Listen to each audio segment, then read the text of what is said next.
네, 여러분 안녕하세요. 군뜨입니다. 자, 이번 시간에는 군뜨 예상 커트라인 항공조사관 시험이 지금 1월 16일 날 있었죠. 어제 있었는데, 지금 커트라인이 좀 다소 좀 제가 생각했던 시험 전에 생각했던 커트라인보다 약간은 변경이 있을 것 같아서 영상을 찍게 되었고요.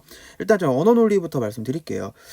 일단 제가 말씀드리는 부분은 공간과 지각 속도에서는 지각은 최소 여러분 18개 정도는 맞으셔야 되고요. 이 이하가 되었으면 이제 언어 자료에서 약간 조금 스크래치가 있을 수 있을 것 같고요.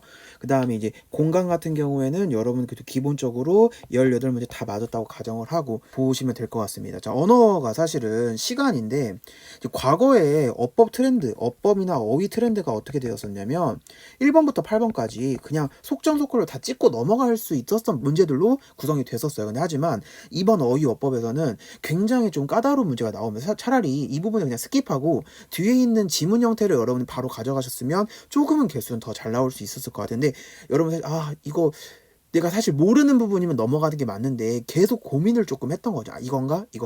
하지만 그 부분은 사실 좀 찍는 영역에 불과했고 사실 그걸 완전히 버리고 넘어가셨어야 되는데 그러지 못해서 결국 비문학 독서 부분 21번부터 25번까지 많이 찍으신 분들이 많았던 것 같아요. 그래서 언어논리 시간 문제고 그 다음에 조금 더 디테일하게 어휘나 어법을 좀 조금이라도 알았던 친구들은 조금 수월하지 않았나 생각이 듭니다. 자, 그래서 킬러 문제 보면 고유어 문제는 이건 진짜 킬러 문제 맞고요. 사실 여기 나왔던 고유어가 뭐 미쁘다, 뭐 방자 이런 게 나왔었는데 사실 뭐 몇 개 빼고는 몇 개 아니면 한두 개 빼고는 정말 생소했던 고유였어요. 그래서 아마 정확히 다 이 4개, 5개를 보시고 푸셨던 분들은 없으셨을 것 같아요. 진짜 킬러 문제 맞고요. 그 다음에 어휘 문제 100년 손님조차도 얘도 여러분 킬러 문제로 정말 많이 틀리셨습니다. 자, 그 다음에 글의 서술 방식인 여러분 전제, 근거, 상술, 예시 나왔던 부분도 상당히 많이 틀려졌고요. 그 다음에 목화시 부분의 글의 구조, 뭐 가나다라만 나와가지고 이렇게 자르는 문제 있었잖아요. 자, 그것도 여러분들 킬러 문제가 될 수 있었고 어법 문제에서도 그 레알 마드리드 나왔던 문제 이것도 여러분 거의 킬러에서 준킬러. 자, 얘는 좀 준킬러였던 것 같아요. 자, 그 다음에 희극하고 연극 문제에서는 좀 생소해서 여러분 많이 넘기시거나 해서 찍은 분들도 많으시고 아니면 정확하게 사실 그 부분에 대해서 조금 능숙하지가 않아서 그래서 여러분들 조금 틀린 친구들이 있었던 것 같아요. 자, 그리고 여러분들 이제 자료 해석 킬러 문제 넘어가겠는데 자료 해석 같은 경우에는 일단 표 계산 응용 수리가 진짜 압도적으로 많이 나왔으니까 이 트렌드는 여러분 19년도부터 사실 느낌은 쎄하긴 했습니다. 왜냐면 기존에 표 해석 부분이 많이 나올 거라고 예상을 했지만 사실 왜냐면 기존에 여러분들 간부 선발도구로 한 뭐죠? 부사관과 장교 쪽이었잖아요. 하지만 여기에서는 사실 표 해석 쪽이었어요. 하지만 지금 시험은 표 계산 형태로 완전히 바뀌었죠. 그래서 사실 우리가 표 해석 쪽에 가장 어려운 문제를 맞추려면 이쪽에 여러 뭐 피셋이라든지 이쪽을 사실 공부를 하는 게 맞아요. 하지만 표 계산은 피셋이랑 좀 거리가 멀거든요. 추론이나 추리 쪽이 아니에요. 표 계산은 그냥 냅다 여러분 계산 많이 해가지고 계산력 키우는 거. 그다음에 어떤 식으로 푸는 방법을 여러분 방법론적인 부분을 많이 배워야 되는데 그리고 이제 조금 더 빨리 풀 수 있는 스킬이야지 이런 부분. 그런데 사실 그런 부분이 조금 부족했던 친구들 많이 어려웠을 것 같아요. 그래서 표 계산 응용술이 너무 힘들게 하는 거 맞습니다. 그래서 한번 보겠는데 일단 수열 부분이 상당히 좀 숫자가 컸죠. 그래서 크고도 이 부분을 조금 놓쳤다면 그래서 그냥 앞에 있는 규칙을 가지고 뒤에 부분을 쉽게 못 찾을 것 같아요. 네, 제가 볼 때는. 그래서 이 부분도 찍은 친구들이 굉장히 많으시고요. 1번이었던 그 성냥개비 나무조각 이어서 했던 요거 해가지고 이었던 문장이잖아요. 요거. 자, 이 형태는 여러분들 사실 굉장히 많이 맞추셨습니다. 그래서 1번 말고 중간에 나왔던 수열 문제가 조금 어렵고요. 시간이 별로 못 풀었던 16번 왜냐면 텍스트가 너무 많았어요. 그래가지고 요쪽도 여러분 많이 틀리신 것 같고 19번 문제 마한진한 변환 문제와 그 다음에 끝번호까지 가지 못해 결국 찍을 수밖에 없었던 20번 문제도 역시 그래서 19번, 20번 그러니까 16, 17, 19, 20 요쪽 파트 있죠. 16, 17, 18, 19, 20은 결국 시간 싸움 때문에 여러분들이 디테일하게 표를 보지 못해서 사실 시간만 있었으면 괜찮았는데 그 부분 때문에 어려웠을 것 같고요.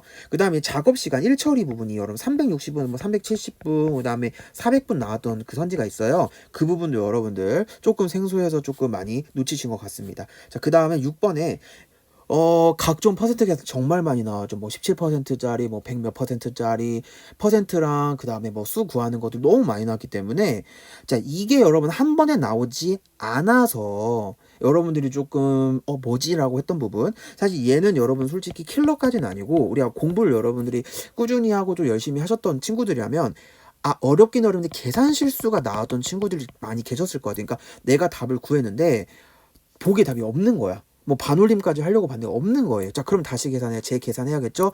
그러다 보니까 이게 이제 준킬러로서 시간을 잡아먹는 부분이 되었다라고 보시면 될 것 같아요. 그래서 상당히 여러분 저번 시험에 비해서 많이 어렵게 나왔습니다. 그리고 뭐 응용수리적 관점에서 뭐 방정식 식 세우는 것도 나왔고요. 그 다음에 여러분이 이제 최소 공배수로 묻는 문제, 최소 공배수 활용 문제도 나왔기 때문에 응용수리조차도 정말 생 응용술이라고 하죠. 그 부분도 굉장히 많이 나왔다라고 보시면 될 것 같아요. 자, 제 예상 커트라인은 영어 1등급 20점 확보 시에는 국사 한 문제 정도 틀다고 그냥 가정했을 때 언어 자료에서 틀린 개수가 12개에서 14개면 여러분들 그래도 안정적으로 합격하지 않을까 생각이 들고요.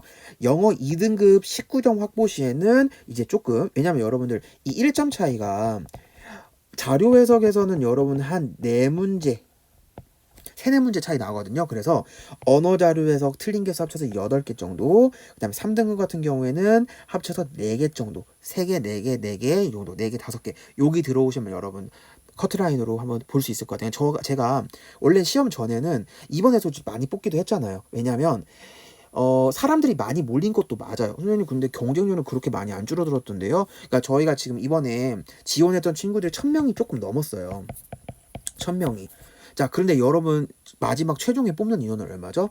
네, 88명이었던가? 네, 맞죠. 그러다 보니까 경쟁률이 일단 10대 1은 넘었어. 저번 시험도 10대 1이 넘어, 이번도 더 넘었죠. 그렇지만 이번 같은 경우에는 갑자기 1년에 한 번 뽑는다는 그 공지 때문에 영어도 내가 준비를 해놨어, 뭐 학무통도 준비를 해놨어, 이런 친구들이 많이 조금 없었어요. 그러니까 준비를 이거는 이제 올해 이제 후반기를 생각하신 거죠. 하지만 그런 친구들 대거 들어왔기 때문에 약간의 자료 해석에서 조금은 좀 늘렸습니다. 개수를. 그리고 또 하나 늘린 이유는 원래 저는 한 10개, 11개, 10개, 11개, 12개 정도 생각을 했거든요. 근데 조금 늘린 이유가 이번 시험이 그래도 저번 시험보다 어려웠어요.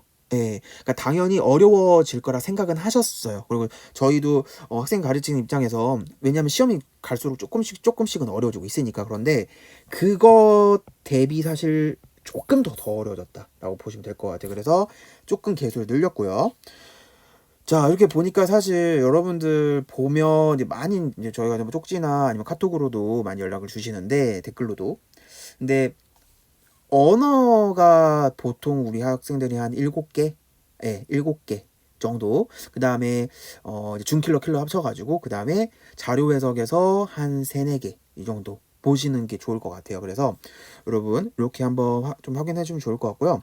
네, 정말 수고 많으셨고 저도 이번에는 저 2020년 저에게도 큰 또 해가 되었던 것 같아요. 그러니까 여러분 오프라인에서도 만나고 온라인에서 만나면서 학생들 이렇게 좀 이렇게 만나면서 제가 느낀 점이 결국에는 실전력이다라는 말을 많이 하거든요. 실전력.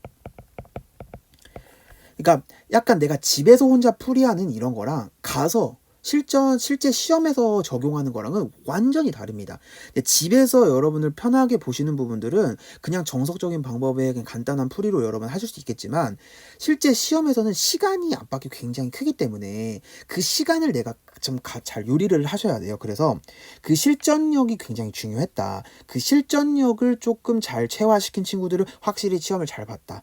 라고 좀 이렇게 총평을 내릴 수 있을 것 같습니다.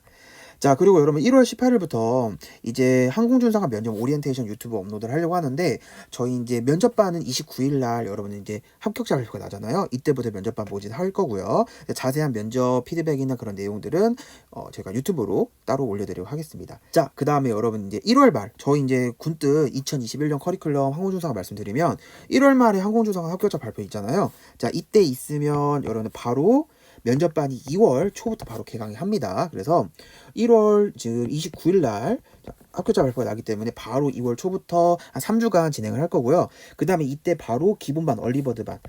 이 반은 이제 조금 바로 이제 결과가 나왔으니까, 필기 결과가 나왔으니까 진짜 난 바로 시작하고 싶다. 그래서 3월부터 우리 시작할 친구들 모집할 거고, 그리고 이제 3월 말부터 이제 바로 합격자 발표가 최종 나오잖아요. 이때 나오자마자 4월에 다시 재개강, 기본반 다시 개강하고요. 6월에는 심화반 개강하고요. 선생님 그러면 심화반 끝나면 8월이면 끝날 것 같은데 그 이유는 뭐 하나요? 9월부터는 시중교재 연계반이라고 해가지고, 여러분 수능도 EBS 연계 정말 중요하거든요. 이번 사실 간선도 증명이 되었어요. 시중교재에서 굉장히 압도적인 연계율을 보였던 유형들이 정해져 있으면 정형화되어 있어. 이제 아니 끝났어요. 사실 이 부분은. 그래서 시중교재 연계반을 이제 2021년부터는 시작을 하려고 합니다. 그래서 시중교재 저희랑 같이 스터디도 하고 같이 풀어볼 친구들 9월부터 개강을 할 건데, 이 부분은 지금 아직 많이 남았죠. 그래서 자, 저희 커리큘럼 부분에서 또 궁금한 사항 있으시면 군트 채널, 카카오톡 채널로 문의해 주시면 저희 친구 추가하시고, 그 다음에 채팅으로 남겨주면 되겠고요. 들어오시는 방법은 카카오톡에 군트 바로 검색하시면 채널 뜨거든요. 거기서 친구 추가하시고 오시면 되십니다. 네, 그래서 여러분 너무 수고 많으셨고, 아마 이번 달은 항공조사관뿐만 아니라 좀 시험 부사관 시험이랑 장교 시험도 많이 지금 이제 앞으로 상반기 있을 예정이라서 쭉 계속 업로드를 해서 여러분들과 소통하면서 얘기를 진행해 보려고 합니다. 네, 여러분 수고 너무 많으셨고 시청해 주셔서 감사합니다.